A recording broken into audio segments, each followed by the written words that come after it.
First time I actually made my first piece of jewelry was in 3rd grade. My mother had enrolled me in a class. It was strictly for adults, and by mistake she thought that I was able to do this. And I think the instructor took pity on me or thought I was cute or something. And there was something about the tactile nature of the metal as opposed to doing illustration work as an artist. Let's face it, playing with fire, that's the best part. One of the people that probably inspired me the most was my original first teacher 30 years ago. Her name was Vesta Ward. This is a woman who did work that was just so beautiful, but she was completely arthritic, so her hands were deformed. So she would smith with hands like this. And so just that alone was inspiring. So the things that inspire me most are things that are challenging, provocative, something that needs to be questioned. So from the very beginning, when I started doing sculptural pieces, they always told a story. So I would maybe look at a gemstone and see something in that that would express something in life that's happening. This opportunity opened up here at Glen Echo Park.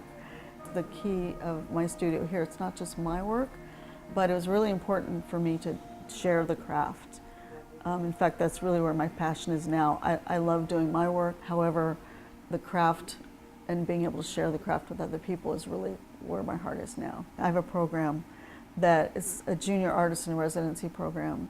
We basically target college-bound high school students that have promise and then give them free studio time, free classes. We photograph their work for college, and then we give them a boost to get them into college. So I have a junior artist in residence. His name is Khatallah, and he came to me a couple years ago. He was 15. He had broken his leg, and his parents were trying to find something for him to do to pass the time. They enrolled him in one of my 5-week courses to teach him how to silversmith. So he was in with a group of others, and by the 5th session, he was doing hollow forms, which you don't do until like 2 years down the road. So I took his mother aside. I said, you have a prodigy. I have never seen a talent like this kid. And so it's very exciting watching his development, where we've been recording and documenting all of his work. Yeah, he's going to be one to watch for as an adult. Blair's awesome. Blair is one of the most profoundly nice people that you'll ever meet. She's just incredibly generous. He has the perfect storm of ability and creativity. Conceptually, now at 17, conceptual art, he's done some work that you just don't find.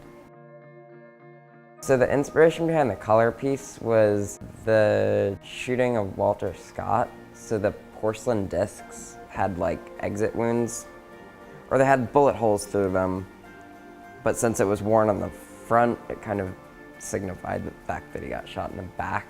Everything was reconfigurable. You could take it apart with these set screws and put it all back together so it could kind of fit anyone's body. I think every human being has a creative spark. I think it shows itself in different ways. So when a student comes through my door, and I hear this a lot where they go, well, I don't know if I'm creative, or I can't draw a straight line, or you have those kinds of confessions with people. Mostly they have not been given the opportunity to be creative, or early on in their life someone has told them that it would be better to take this path in your life and do this occupation rather than art.